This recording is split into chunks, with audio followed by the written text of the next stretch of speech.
Amigos, ¿cómo están? Bienvenidos a Radio Uruguay, bienvenidos a La Máquina de Pensar. ¿Cómo están? Espero que bien, espero que estén pasando un lindo día. Volvió el verano, volvió el calor, se fue la lluvia, por lo menos aquí en la ciudad de Montevideo y por lo menos aquí en la ciudad vieja. Son las 20:01, arrancamos La Máquina de Pensar con Jorge Pozzi en controles de emisión, con el Flaco Germán ahí en la puesta a punto.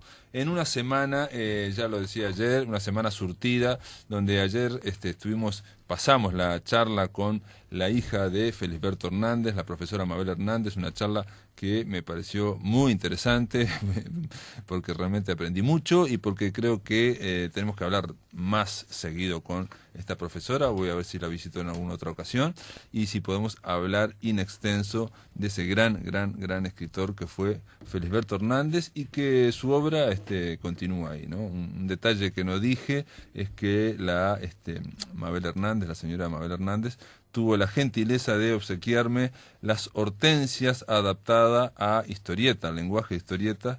Es un cómic de uno de los dibujantes uruguayos más importantes del momento. Me estoy refiriendo a Renzo Baira. Él adaptó Las Hortensias al lenguaje de cómic, es un gran dibujante, y esto fue editado en Argentina, ¿no? Este libro de historietas, bueno, lo estuve leyendo, realmente muy interesante, y ya está a la venta aquí en las librerías de Montevideo.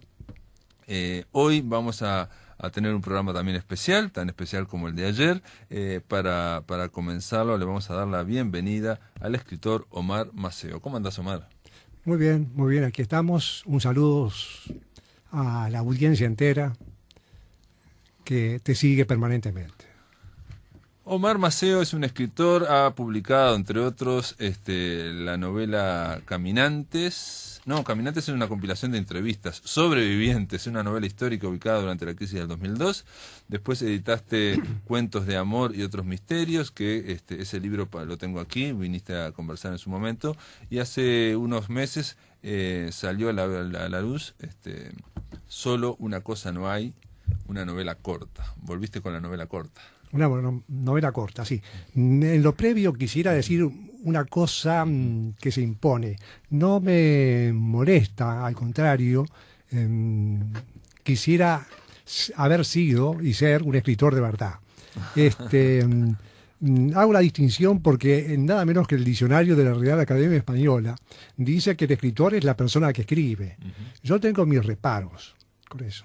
¿Ah, sí? Considero que el escritor es una persona que tiene cierta facilidad para chocar con las palabras, cierto vuelo poético, tiene variedad de géneros y hasta de estilos. Por ejemplo, Washington Benavides tiene varios heterónimos. Sí, pero bueno. Cada heterónimo es un estilo diferente. Sí, pero es decir, es un caso esa variedad, peculiar. Esa cantidad hacen lo que a mi gusto sentir por un escritor. Ajá. El resto somos personas que escribimos con la mejor buena voluntad. Ajá. Pero bueno, por economía o por comodidad en el lenguaje, lo acepto. Ajá. Ahora bien, una novela corta porque solo una cosa no hay, digamos, se escribe como todo lo que se escribe, en el panorama de la literatura entera. Hay que recordar, si me permitís, Pablo, historiar un poco el proceso de la novela. Arranca a fines del siglo XIX, sí, cuando se impuso como género, el género más gustado y más leído. Y no por casualidad coincide con el ascenso de la burguesía y de un público muy vasto, muy optimista, muy con los pies sobre la tierra. No, y también alfabetizado, ¿no? O sea, alfabetizado. Por primera vez. Pero ajeno a las élites intelectuales de los salones europeos. Pero digo que la idea de poder leer por folletines y prensa, eso porque había... Fue un ascenso. Porque había gente que podía leer, gente, digamos, de no alta burguesía, gente más o menos... que eso no había ocurrido en los siglos anteriores. Hasta el siglo XVIII, aquellos que sabían leer eran solo una élite. La élite, que se reunía, claro, y gente de mucho saber, de mucha profundidad, que se dedicaba fundamentalmente a la dramaturgia y a la lírica, a la poesía. Sí, al ensayo filosófico en todo caso, ¿no? Ahí está.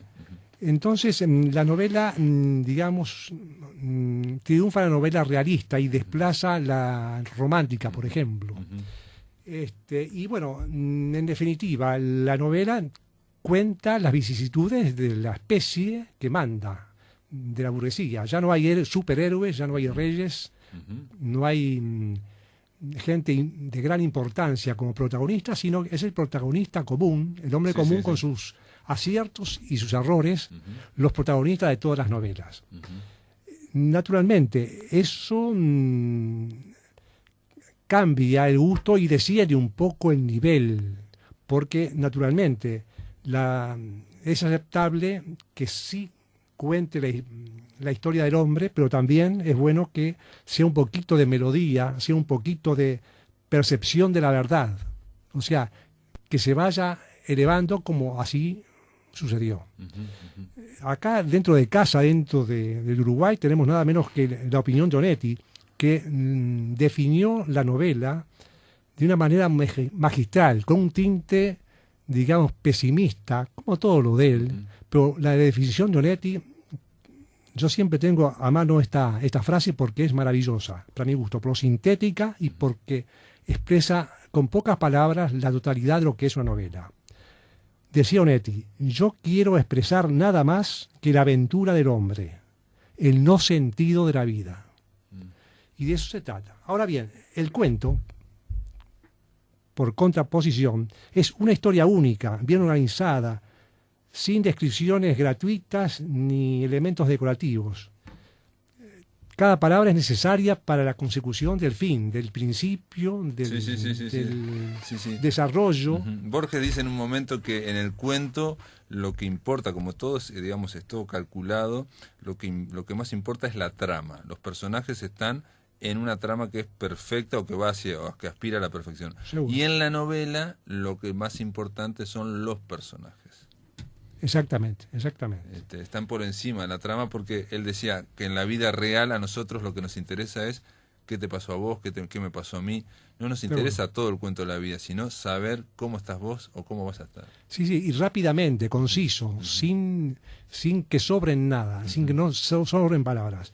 Cortázar también hablaba de que el cuento es una fugacidad en una permanencia, algo muy concreto.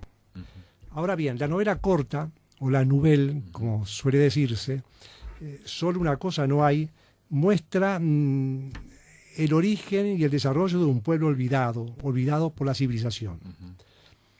En lo previo, yo creo, junto con mucha otra gente, que no somos los autores los más indicados para hacer una crítica de lo que nosotros escribimos. O sea que yo me voy a referir únicamente a reseñar un poco el argumento y decir algo acerca del título, y nada más, porque no me parece oportuno hacer una crítica real, efectiva, de lo que yo mismo escribí. Como te decía, solo una cosa no hay, es el desarrollo de un pueblo que no existía para la civilización de entonces, muy cerca, muy rioplatense, aunque no tiene domicilio fijo. Y transcurre desde los primeros años del siglo XX hasta el advenimiento del nuevo milenio. Cuando cumple 100 años. O sea, prácticamente abarca un siglo. Claro, es cuando cumple 100 años, digamos. Sí. Ahí está, exactamente. Dialoga en paralelo con un célebre soneto de Borges y de esta manera devela el tema efectivo del texto, es decir, lo que está debajo de los hechos que se cuentan. ¿Y qué es lo que está debajo? Bueno, no es la permanencia de caracteres humanos, de arquetipos humanos, que magistralmente Borges sintetiza en la memoria del universo. Cuando dice Borges solo una cosa no hay, vamos a aclararlo, para Borges solo una cosa no hay, es el olvido. Es el olvido. Exactamente, es el olvido. Porque hay una cosa que nos ocurre a diario. Cuando nos miramos al espejo, cuando miramos una naranja, vemos la mitad, nos vemos la cara. Siempre, en cualquier manifestación de la vida, precisamos del alter ego para completar la visión de nosotros mismos. Y se logra dialogando, porque justamente es el principio de la lógica dialógico de Bakhtin, dialogando en principio con nuestra madre, después con los maestros, con nuestros compañeros de equipo, pero sobre todo abriéndose a cualquier soporte y a cualquier manifestación del arte. De esa forma podemos completar la visión que tenemos globalmente de nosotros mismos. Ahora bien, el título no pretende sugerir ninguna situación misteriosa. Así leído rápidamente, no hay nada de misterio.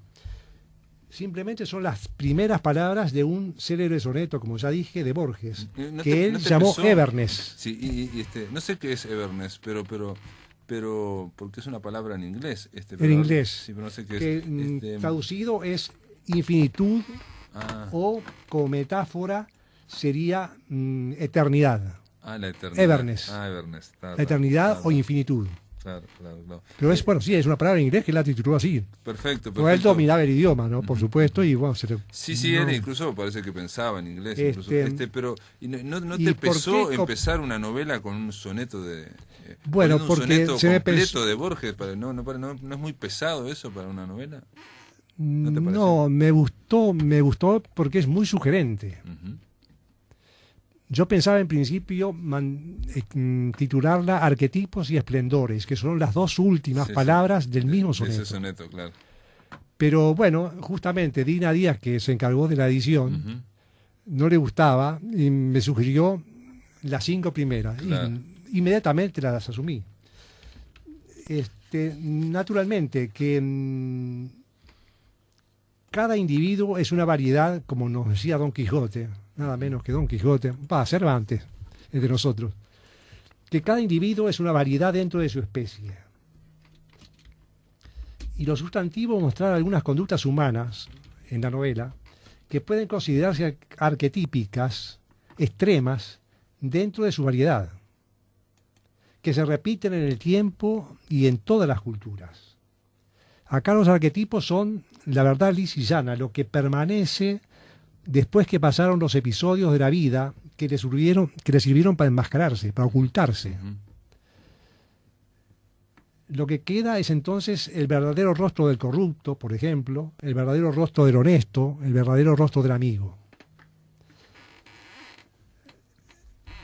Porque ocurre que todo lo que hoy se escribe está presente, está dicho y está presente en libros anteriores. No hay novedades mayores. Las tragedias más trágicas están ya escritas y los tipos humanos existen, más espantosos, más rebuscados, existen. No hay mente humana que invente una persona o el carácter de una persona que no exista. Existe. Lo que se te ocurra existe. ¿Pero eso no fue siempre así? ¿No fue siempre así eso? Siempre. Porque cuando escribía Balzac también ya estaba todo inventado, digamos, si se quiere. Y se sigue escribiendo sobre los mismos problemas y las mismas situaciones de Balzac. La miseria humana, la condición humana. Claro.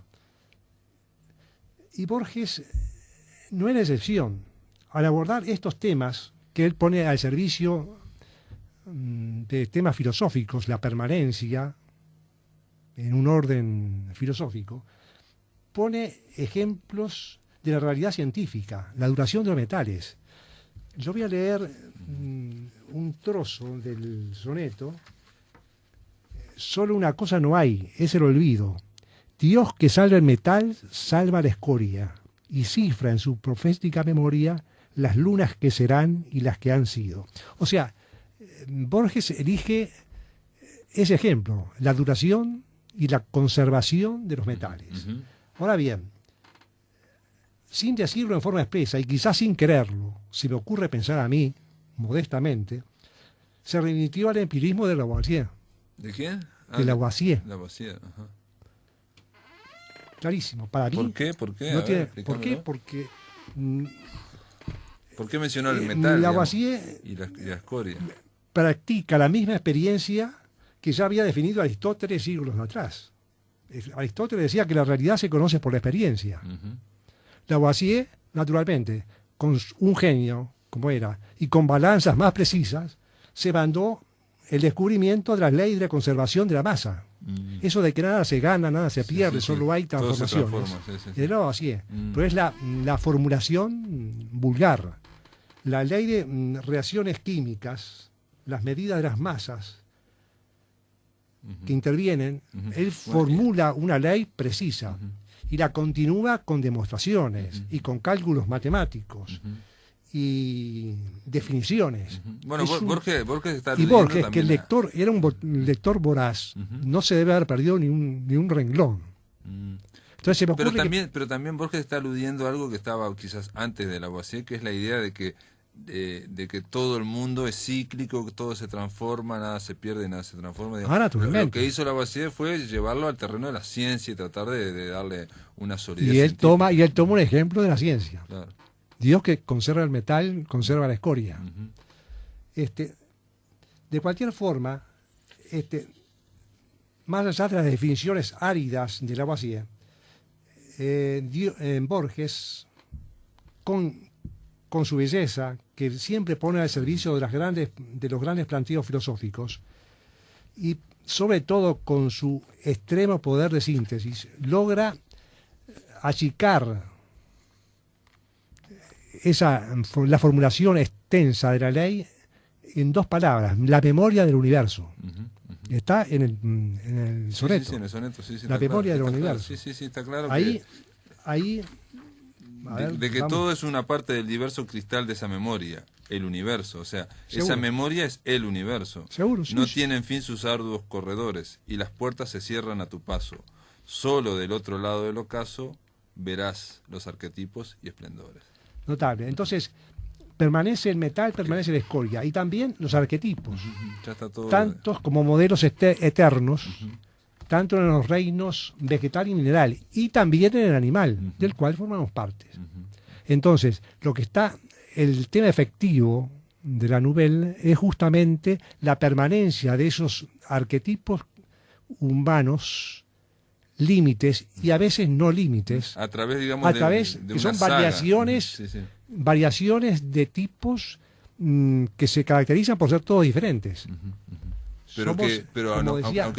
Aunque parezcamos todos diferentes, también estamos reiterando actitudes. Somos variedades cada uno somos una variedad de la especie, pero dentro de esas variedades hay permanencias de temperamentos, de reacciones que permanecen en el tiempo. Eso lo dice Borges. Omar, te voy a pedir una no? pausa. Vamos a la pausa. Estamos amigos aquí en La Máquina de Pensar. Estamos conversando sobre esta novela, Solo una cosa no hay, de Omar Maceo. En el aire de Radio Uruguay, La Máquina de Pensar.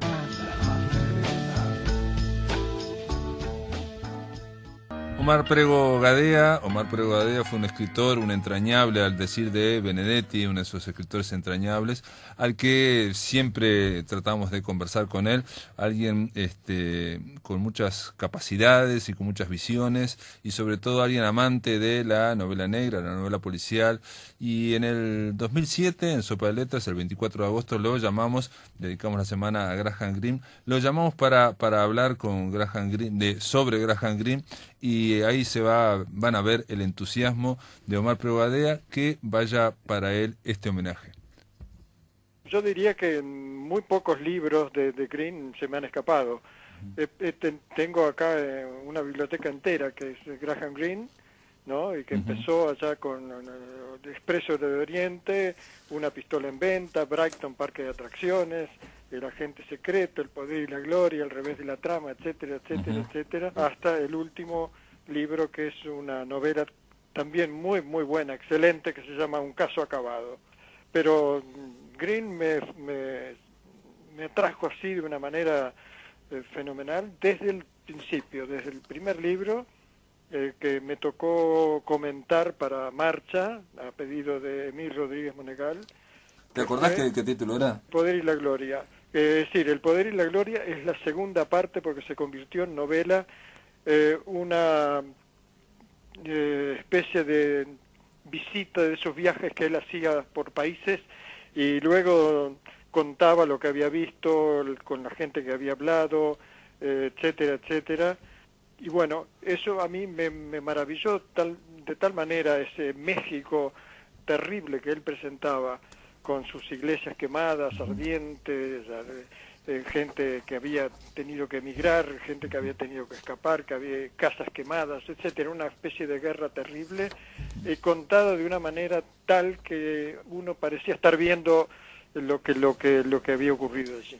Fue una nota que a mí me gustó mucho, porque me gustó mucho escribir, no sé después qué habrá pasado, si a los lectores les gustó, pero el libro me había fascinado y me había dejado así leyéndolo 3 o 4 veces, anotando pasajes y bueno, frases y todo ese tipo de cosas. Fue maravilloso. Y ahí empecé a descubrir todo el Graham Greene que después leí. Un dato nada más. En 1938 Graham Greene viajó a México para conocer la realización de un Estado sin Dios. Ahí estaban las leyes anticatólicas de Plutarco Elías Calles. Exacto. Un personaje de quien se dice que afirmó: 3 veces en mi vida me he encontrado con Cristo y las 3 le he escupido en la cara.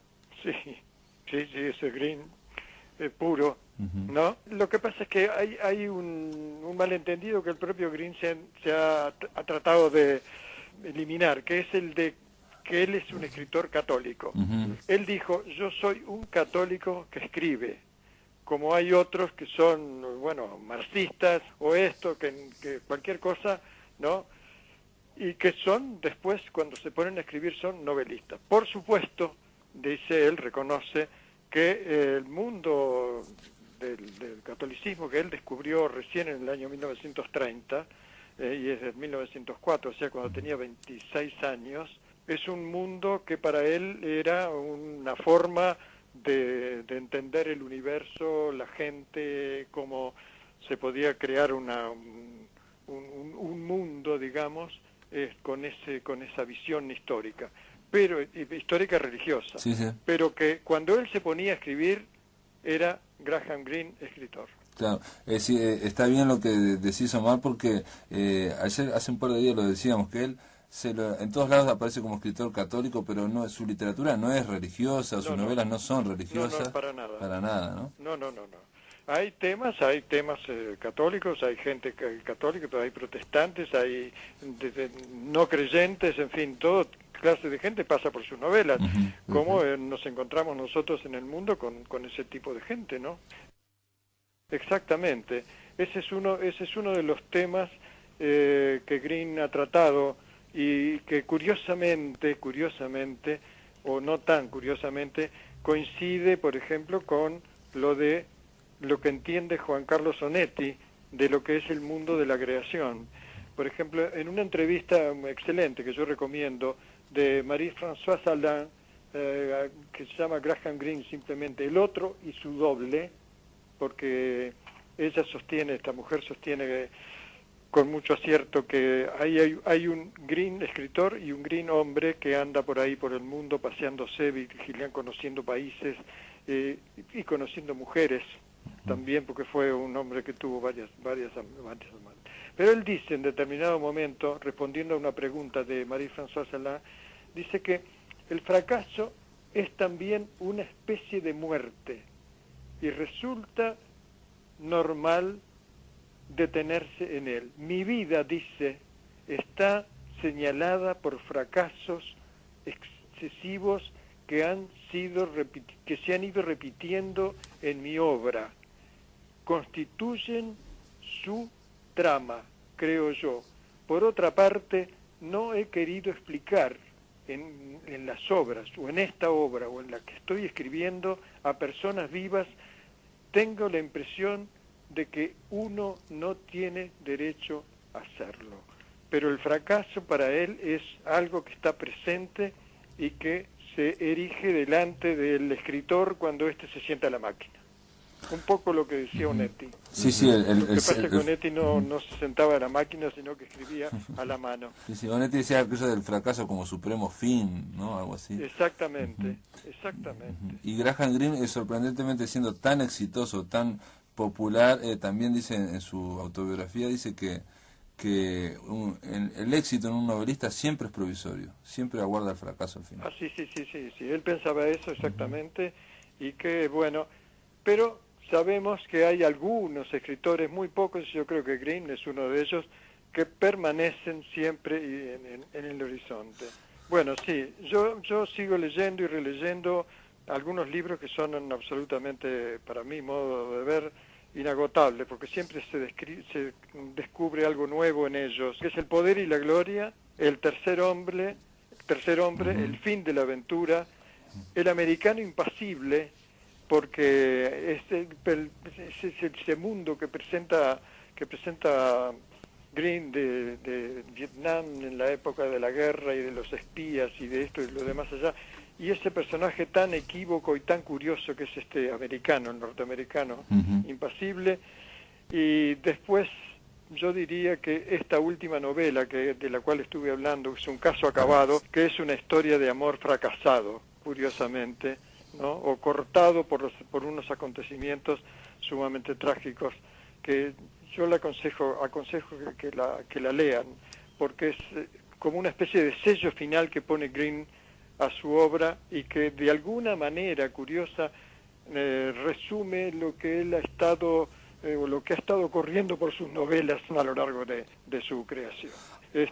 Y coincido acá, por ejemplo, y voy a citar otro lector apasionado de Graham Greene, que es García Márquez.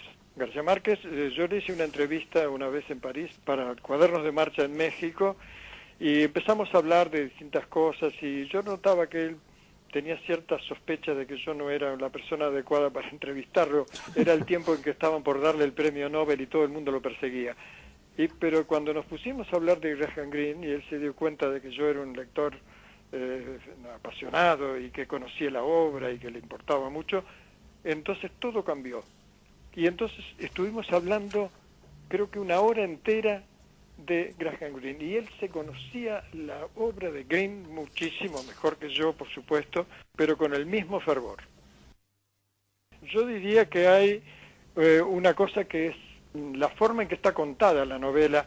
Generalmente hay un narrador del cual se puede sospechar o no, pero en fin, que está ahí un poco oculto, y los personajes son gente que tiene una vida muy azarosa, o que está al borde de un abismo, o que está a punto de pasarle algo catastrófico, y que lo ignora.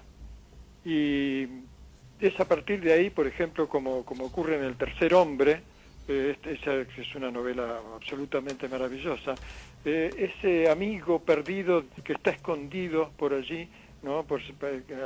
Hecho por Orson Welles de una manera magistral. Pero hay ahí una cosa que yo quisiera señalar. El asunto es este. Greene escribió El tercer hombre y como si fuera una especie de guión para que Carol Reed hiciese su película. Y empezaron a trabajar mucho sobre determinados temas, o corregir esto, corregir aquello, y finalmente Reed le dijo a Greene: el final de tu libro es falso. El final del libro de Greene, el personaje del tercer hombre, esa especie de escritor detective que viene a visitar a su amigo y que no lo encuentra y que se enamora de la que fue su amante, y el día que lo entierran, él se detiene en una parte de un larguísimo camino del cementerio esperando que la chica pase, y está junto con otra o con un amigo que se ha hecho allí, y cuando pasa ella en la novela, él se reúne con ella y se alejan los dos juntos, se supone que para convertirse en amantes. En la novela de Carol Reed, no. Omar, yo te quería preguntar tus vínculos o tu acercamiento o tu interés por Graham Greene. Sé que intentaste entrevistarlo. Sí, exactamente. Nosotros estábamos pasando unas vacaciones en el sur de Francia y yo pude encontrar, hacerme con la dirección de él, el que vivía en ese tiempo y vivió durante muchos años en Cap d'Antibes, justamente sobre el puerto de Antibes. Eso debe haber sido por el año 80, 81. Es la costa 82. Sur, digamos, en la costa sur, en la costa sur de Francia. En la costa sur. Bueno, y yo quería verlo, quería conocerlo, porque era un hombre que muy difícil de encontrar, porque estaba siempre o metido en su casa, escondido escribiendo, o de viaje por algún país del Asia o del África. Era muy difícil. pero en esta ocasión decidimos con mi mujer, María Angélica Petit y yo, hacernos una escapadita y tratar de ubicarlo porque teníamos la dirección. Y llegamos exactamente a la casa y vimos que ese era el número, tocamos el timbre y la puerta no se abría, insistimos una vez más, y entonces se abrió la puerta de al lado, del apartamento de al lado, y salió un hombre joven que nos preguntó qué estábamos haciendo allí. Le dijimos que, yo le dije que habíamos venido a ver si encontrábamos a Graham Greene, que queríamos saludarlo, etc. Y me dijo, lamentablemente Greene acaba de irse no hace mucho para Ginebra porque tiene una hija enferma. Y de pronto descubrimos que los dos estábamos hablando en español. El amigo de Graham Greene, que cuidaba la casa y todo ese tipo de cosas ahora, era un argentino, con el cual se conocían de hacía muchos años porque eran, bueno, como vecinos. Entonces yo le dije, qué lástima, yo quería verlo, que cómo puedo hacer. Bueno, escríbale a la apoderada, me dio la dirección, etcétera, etcétera. ¿Pero le gustaría ver la casa? Y yo le dije, sí, cómo no, por favor, me gustaría muchísimo ver cómo es, dónde vive y dónde escribe. Y entonces él sacó una llave, abrió tranquilamente la puerta del apartamento de Greene y entramos. Y era un apartamento muy pequeño, de una sola pieza, un solo dormitorio, un living, comedor más bien pequeño, la cocina, el baño, unas ventanas, eso sí, muy hermosas que daban a la bahía, donde estaban los barcos amarrados, etcétera. Y entonces pude ver la mesita pequeña donde escribía Greene, la maquinita de escribir también portátil, que había quedado sin tapa en ese momento sobre la mesa, unos libros por allí, una pequeña biblioteca, y luego pasamos al dormitorio. Había una cama muy espartana donde él dormía, que daba a la ventana también sobre el puerto, una biblioteca, una mesita de luz con una lamparita para escribir, para pensar de noche o para leer, y algún libro que estaba doblado, que no pude ver cuál era el título, sobre la mesa de luz. Ese era el ambiente en el cual vivía Greene en Antibes. Yo escribí una nota después sobre esto y sobre un libro que él acababa de publicar, que ahora no recuerdo cuál, y poco tiempo después, no sé cómo, recibí una carta de Greene que dice la Résidence de Fleurs, Avenue Pasteur, Antibes, y Dear señor Prego, bueno, muchas gracias por su carta y por su artículo. También me gustaría hablar con usted, pero me fue imposible por las circunstancias que usted ya conoce. De todas maneras, espero que en algún momento podamos vernos cuando yo salga de este pantano en el que estoy metido en este momento, y me gustaría mucho hablar con usted y comentar lo que usted escribió sobre mi trabajo. Eso es mi visión del Greene, personaje con el cual nunca estuve en contacto directo, sino a través de sus libros o en el cine o en fotografías o en notas que se escribieron sobre él. Omar, y nosotros aquí hemos leído un artículo que hiciera Juan Carlos Onetti sobre sí. Graham Greene, se llama un lector de Greene, que habla sobre el fin de la aventura. Sí, y mi pregunta era si vos, así como hablaste con García Márquez, ¿nunca hablaste con Onetti de Graham Greene? Por supuesto, con Onetti, bueno, somos muy, muy amigos, nos veíamos mucho y comentábamos mucho, y uno de los autores sobre los cuales volvíamos, porque Onetti solía tener uno de esos libros sobre su mesita de luz, era un lector infatigable y sobre todo un lector nocturno, y siempre me decía lo mismo: este hombre es una maravilla, porque uno encuentra cada vez que abre de nuevo la novela que es otra novela la que está leyendo o cree leer, porque hay tanta cosa, hay tantos misterios que él ha ido deslizando en la construcción de la novela que hacen que sea interminable la posibilidad de lectura. Otro tema que no hablaste, hablamos, y digo, te lo pregunto a vos siendo un gran lector de Graham Greene, y que no sé si se ha mencionado en esta semana, es el tema del humor en Graham Greene. Tiene novelas y un humor muy fino. Sí, cómo no. Es un un material que suele manejar mucho y lo hace con total souplesse, como dicen los franceses, y muy bien, armando la trama de tal manera que aquello funciona perfectamente. Y es muy extraño porque es tan distinto ese lenguaje, digamos, que él emplea, o la forma en que trata la literatura, cuando se trata de un libro, una novela, un cuento de humor, con el otro, en el que generalmente es muy sombrío, ocurren cosas terribles, dolorosas, en los cuales el fracaso, como él decía, es la bandera que ondea. Pero también en el humor suele hacer cosas realmente extraordinarias. Muy bien, bueno, muchas gracias, Gracias, hasta pronto.